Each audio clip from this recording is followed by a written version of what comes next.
This is our first session on Ephesians 6:14 to 17. And this is the passage that focuses in on 6 pieces of spiritual armor that Christians are to put on.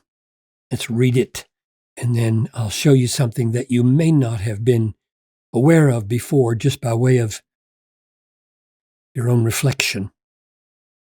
Stand, therefore, having girded your waist with truth. That's a belt-like function. Number 1. And having put on the breastplate of righteousness. That's number 2.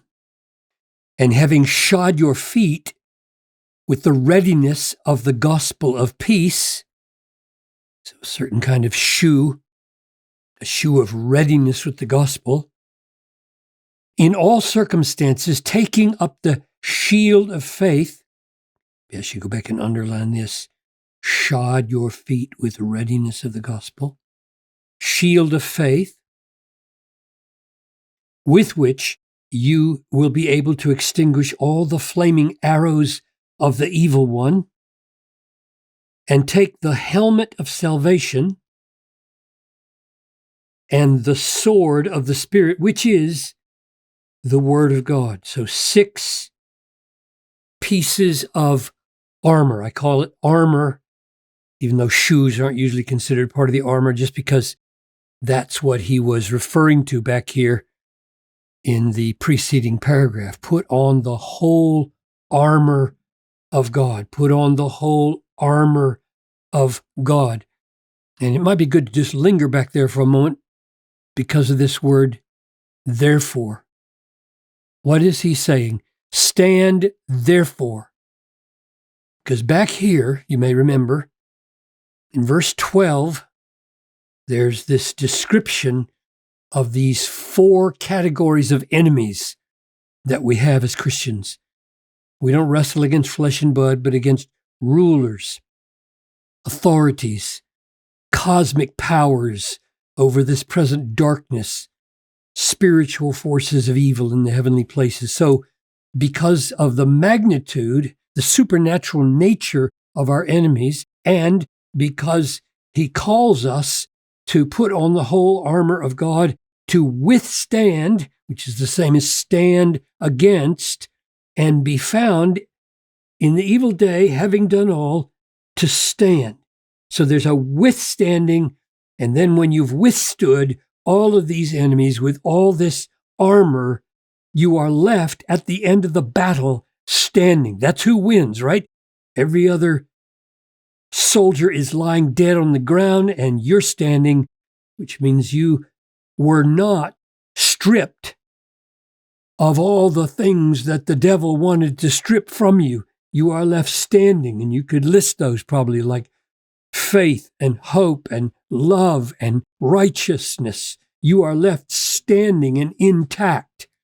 And because of that enemy and that summon to stand, he says, therefore, stand. So take your stand and do your battle and be found standing at the end. Now, the only other thing I want to focus on in this session is the Old Testament background of each of these 6 pieces of armor. So I'm going to draw your attention to that background, and then I'll give you a few conclusions that I infer from it. So I've got the first 3 and a text from the Old Testament to go with each one. So first, there's the belt of truth, or the girding of the loins, that is the waist, with truth. Isaiah 11:5, righteousness shall be the belt of his, that is God's waist, and faithfulness. And in the Greek Old Testament, this word faithfulness is translated truth, which is the same word as we have right here in Ephesians 6. So the picture here is that God has a waist as a warrior, as it were. He's being pictured as a warrior, and righteousness girds his waist, and truth or faithfulness to his covenant and his people, his being true to all that he says, is the belt around his waist or his loins. Number 2, breastplate of righteousness, Isaiah 59:17. He, God, put on righteousness as a breastplate.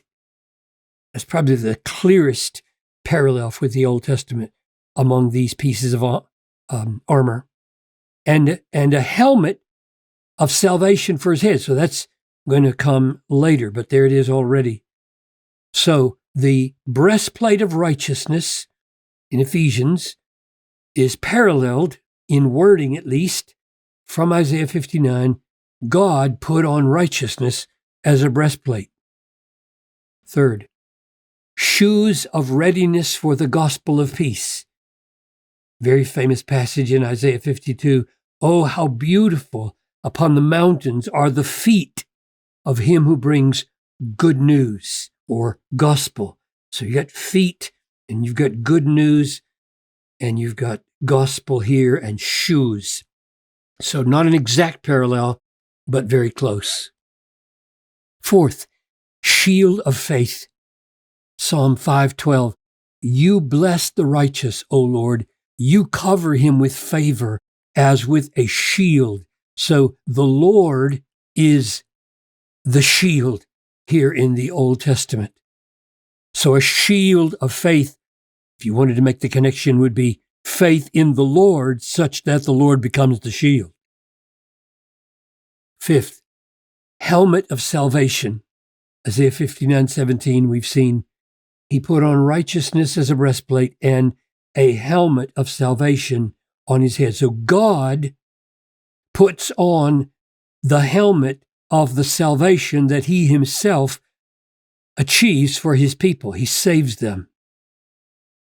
And finally, number 6, the sword of the Spirit, the word of God, Isaiah 49:2. He made my mouth. This he is the servant of the Lord, and the Lord saying to him, or he's saying about the Lord, he made my mouth like a sharp sword. Now, what are we to make of those? They are not very exact, and it doesn't appear that Paul intends to make explicit for us to connect them.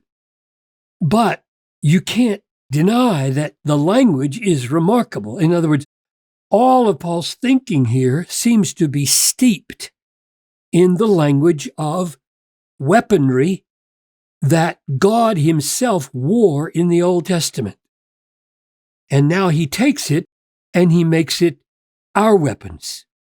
And we'll look very closely at the way these work in relation to each other and other things that have been said in Ephesians. So my conclusion is that Paul is not bringing all of these weapons as direct quotes from the Old Testament so that we are to think of them here as God's weapons and not ours. Rather, I think it's better to stay close to the context in Ephesians and try to unpack what truth means in Ephesians and righteousness in Ephesians and gospel in Ephesians. This is a bent that I have, and I'm being upfront with you. I don't think, if there's not a clear statement from the New Testament writer and the parallels with the Old Testament are not close, I doubt that we should put our interpretive efforts mainly into finding out what did it mean in the Old Testament and what must that meaning do here, but rather these weapons are being unpacked in Ephesians for Christians, and we should let that be the primary guide in the way we understand them. But I will say that given how remarkable it is that all of these pieces have some kind of correspondence to armor that was God's. And remember, this was called the armor of God, the armor of God. And I've been taking it to mean, and I think it does mean primarily here, armor that God suits us with. But now, surely we should also say God was a warrior, and God wore his armor. And this is the armor of God in the sense that it is God's own armor. God wore the armor, and he is, as it were, suiting us up with him. We are being drawn into a battle with our warrior God, and we are sharing in the very armor that he himself wore. So let's test that in the sessions to come as we take these one at a time and see what they mean and how they actually work in daily practice. What does it mean to get up in the morning and put on truth as a belt? What does it mean to get up in the morning and put on a breastplate of righteousness? That's the real issue. What do we actually do to obey and enjoy the protection of this text?